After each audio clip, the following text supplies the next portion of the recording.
پہلے ہماری 2 نشستوں کے اندر بات ہوئی تھی اذان کے فضائل کے متعلق، یعنی اذان کے جو احکام میں فضائل نہیں، اذان کے احکام کے متعلق، اذان کے آداب کیا ہوتے ہیں، کن لوگوں کو اذان دینی چاہیے، کیا ثواب ہے، یہ باتیں میں نے آپ کو بتائی تھیں۔ بہرحال اس کے فضائل کے متعلق چند ایک روایات میری طبیعت کے اندر تھا کہ میں پیش کروں گا انشاءاللہ تعالیٰ۔ تو آج کی جو نشست ہے تو اس کے اندر میں یہ جو اذان کی فضیلت ہے اس کے متعلق جو روایات آئی ہیں وہ میں آپ کو سناتا ہوں۔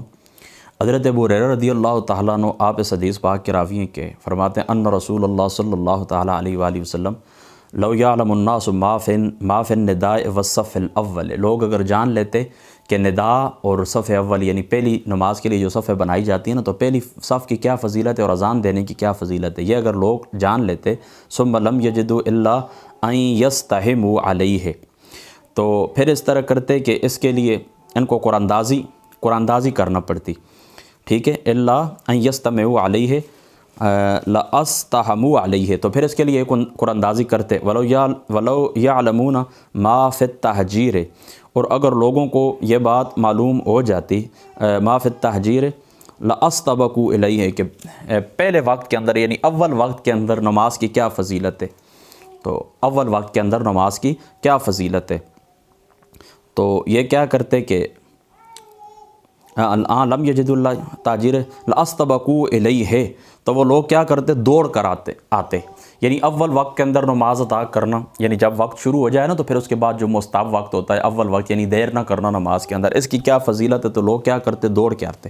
ولو یعلمون ما فی العتمۃ، اور اگر لوگ جان لیں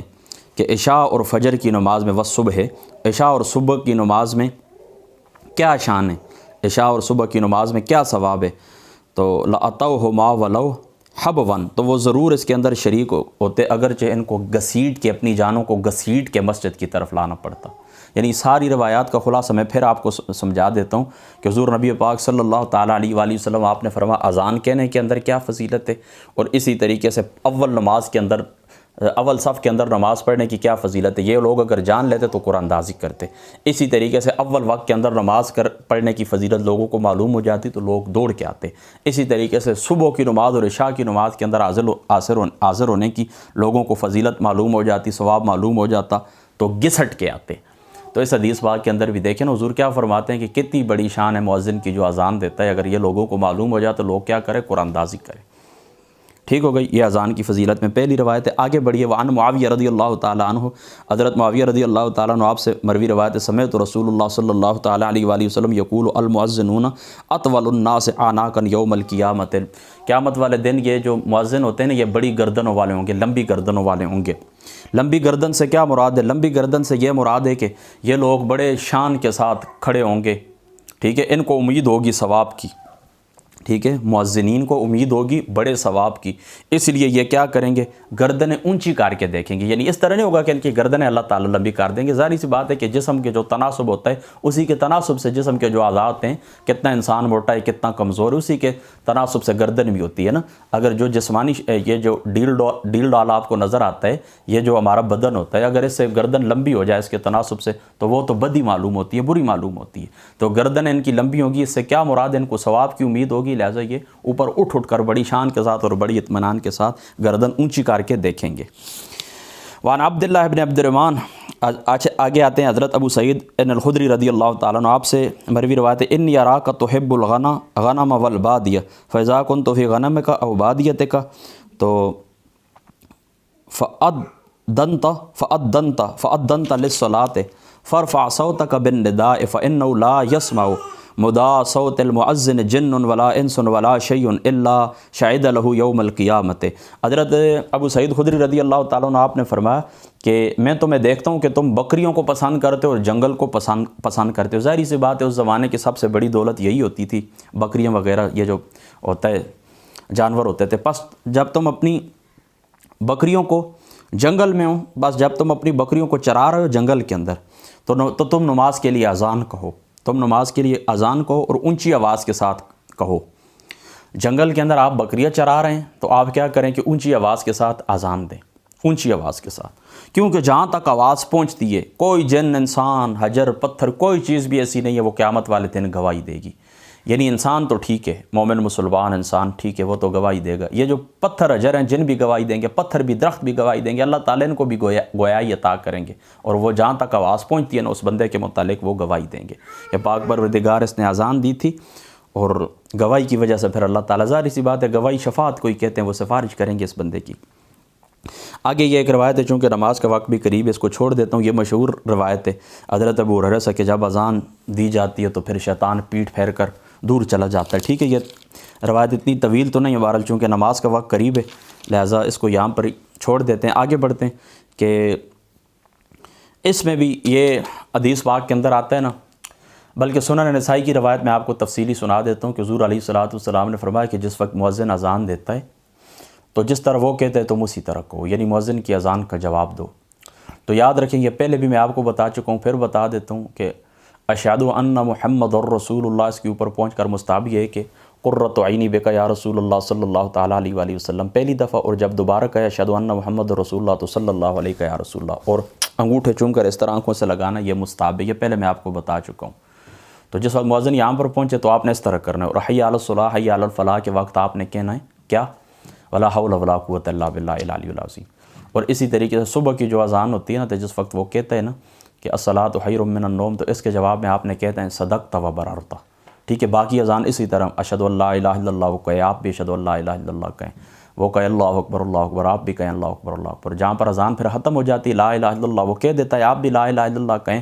اس کے بعد پھر کیا کریں، حضور کی ذات اقدس کے اوپر درود شریف پڑھیں، اور اس کے بعد جو وسیلے کی دعا اللہم رب ھذہ الدعوۃ التامہ والصلاۃ القائمہ، یہ جو دعا یہ دعا پڑھیں. تو حضور علیہ الصلوۃ والسلام فرماتے ہیں پھر اللہ تعالیٰ کی ذات اقدس کیا کریں گے کہ میری شفاعت اس بندے کے لیے حلال ہو جاتی ہے، میری شفاعت اس بندے کو عطا ہوگی، میری اس بندے کو کیا ہوگی، شفاعت ملے گی، میری شفاعت اس کے لیے حلال ہو گئی ہے، میری شفاعت اس کے اوپر واجب ہو گئی ہے. تو مولا علی قاری صاحب نے حدیث پاک کی شرح کے اندر لکھا ہے، چونکہ یہ روایت مشکاۃ شریف کے اندر بھی، یعنی اس بندے کو ایمان کی خوشخبری، ظاہری سی بات ہے کہ بندے کو شفاعت تب ملے گی کہ جب وہ ایمان گزار کے دنیا سے جائے گا، ایمان کی حالت میں جائے گا. تو گویا کہ جو لوگ پکے فٹ ہو کر اذان کا جواب دیتے ہیں، توجہ کے ساتھ اذان کا جواب دیتے ہیں، تو ان کی یہ گارنٹی حدیث پاک کے اندر کہ اللہ تعالیٰ کی ذات اقدس انشاءاللہ ان کو ایمان نصیب کریں گے. ظاہری سی بات ہے پھر حضور اسی کی شفاعت کریں گے جس کو ایمان ہوگا. تو یہ ایمان کی طرف اشارہ ہے کہ اللہ تعالیٰ اس کو ایمان کی دولت بھی نصیب کریں گے. ٹھیک ہے، پہلے بھی میں بات کر چکا ہوں، پھر آج کر دیتا ہوں. کچھ عرصہ پہلے 20-25 سال پہلے اذانیں ہوتی تھیں، گھروں کے اندر خواتین دوپٹے اڑ لیتی تھیں، اذان کا جواب دیا جاتا تھا، ٹیلی ویژن کے اوپر وہ پردہ دے دیتے تھے. اب اس طرح اسی طرح ٹی وی چل رہے ہوتے ہیں، اسی طرح خواتین کی وہ گفتگو، بس کیا کہوں میں، وہ جس قسم کی گفتگو ہوتی ہے وہ ایک وہ ٹائیں ہوتا ہے، وہ جاری ہوتی ہے، کوئی ادب و آداب نہیں. تو پھر حالات بھی آپ دیکھ لیں. بے برکتی کے اسباب یہ میری گفتگو تھی، یہ موضوع تھا، میں نے پہلے کی، اس کے اندر یہ ساری باتیں میں نے تفصیلی طور پر بیان کی ہیں. ٹھیک ہے، تو حضرت ابو سعید خدری رضی اللہ تعالیٰ عنہ آپ سے یہ حدیث پاک کہ آپ فرماتے انہ من قال حین یسمع المؤذن، یہ بھی مسلم شریف کی روایت ہے. یہ فرماتے ہیں کہ حضور نبی پاک صلی اللہ تعالیٰ علیہ وآلہ وسلم نے فرمایا کہ جس شخص نے مؤذن کو سنا کہ اشہد ان لا الہ الا اللہ وحدہ لا شریک لہ وان محمدا عبدہ ورسولہ،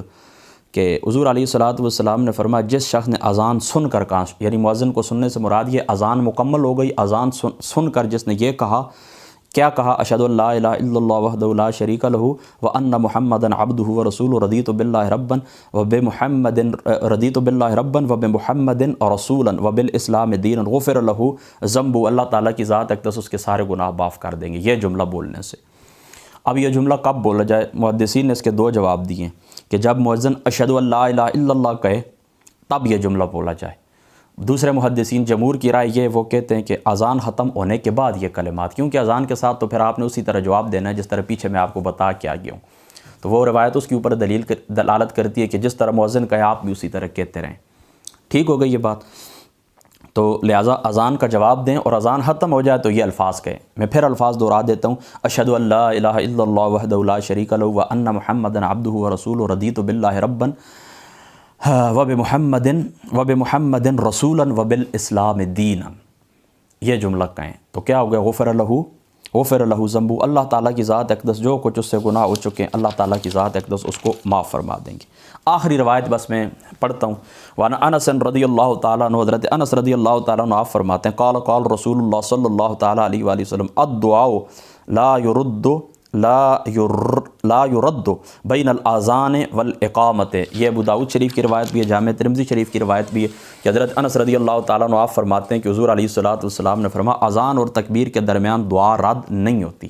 اذان اور تکبیر کے درمیان دعا رد نہیں ہوتی، یعنی اذان مل جاتی ہے اس کے بعد تکبیر ہونے والی ہوتی ہے، تو دو درمیان کے اندر تھوڑا سا وقت ہوتا ہے، جس وقت کے اندر لوگ وضو کرتے ہیں یا جو کھانا کھانے والے تھے وہ کھانا کھا لیں پھر جماعت کھڑی ہو جاتی ہے، تو اذان اور اقامت کے درمیان جو وقت ہوتا ہے تو اس وقت کوئی دعا بھی رد نہیں کی جاتی، کوئی دعا بھی رد نہیں کی جاتی۔ قاضی ابو بکر رحمۃ اللہ تعالی علیہ آپ نے اس حدیث پاک کی شرح کے اندر آپ کو یہ قول ہے، آپ فرماتے ہیں کیونکہ جس اذان ملتی ہے نا تو اللہ تعالیٰ کی رحمت کے دروازے کھل جاتے ہیں، لہٰذا اللہ تعالیٰ کی ذات اقدس سے اس وقت دعا کیا کریں، اذان مل جائے، اب جماعت کھڑے ہونے والی ہے، درمیان کے اندر جو وقت ہے اذان اور اقامت کے، اس درمیان اللہ تعالیٰ کی ذات اقدس سے دعا کریں، اللہ تعالیٰ کی ذات اقدس ضرور اس دعا کو قبول فرمائیں گے، ٹھیک ہے۔ آخری ایک بات میں آپ کو یہ کرنا چاہتا ہوں، چلتے چلتے میں پہلے بھی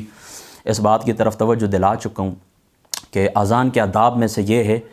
کہ اچھی آواز والا، خوبصورت آواز والا بندہ اذان دے، یعنی جس مؤذن کی آواز خوبصورت ہو، بلند، یا دیکھیں نا پیچھے حدیث پاک کے اندر بھی آ گیا کہ بلند آواز سے اذان دی جائے، تو مجھے بتائیں یہ آج کل ہر مسجد کے اندر جہاں پر بھی آپ دیکھیں تو 100 سال کا آدمی اذان دیتا ہے، بالکل بوڑھے، اور ان کی آواز بھی اتنی بدی قسم کی ہوتی ہے کہ وہ اذان دیتے ہیں تو بندہ ڈر ہی جاتا ہے یہ پتہ نہیں کیا کرنے والے ہیں، عجیب قسم کی کرنا شروع کر دیتے ہیں اور اس کا نام اذان رکھ دیتے ہیں کہ ہم نے اذان دی ہے، تو اس چیز سے پرہیز کرنا چاہیے۔ دیکھیں ان کی ریٹائرمنٹ کی عمر ہے، وہ ختم ہو چکے بیچارے، گھر کے اندر ان کو کوئی چھوڑتا نہیں ہے، وہ تنگ ہوتے ہیں، باتیں کرتے ہیں، وہ چلے جاتے ہیں، تو پھر مسجد کی اذان کے لیے کھڑے ہو جاتے ہیں، تو وہ بیچارے کیا کرتے ہیں، ان کی عجیب قسم کی آواز ہوتی ہے، لہٰذا یہ اذان کے آداب کے خلاف ہے۔ نوجوان لڑکا کھڑا ہو، اللہ تعالیٰ کی رضا کے لیے اذان دے اور خوبصورت آواز میں اور بلند آواز سے اذان دے، ٹھیک ہے، یہ اس بات کی طرف آپ نے توجہ رکھنی۔ یہ بڑے بوڑھے جو ہیں، یہ بیچارے جن کی آوازیں بالکل وہ گئی گزری ہیں، ان کو سائڈ کے اوپر کریں، ٹھیک ہے۔ السلام علیکم ورحمۃ اللہ۔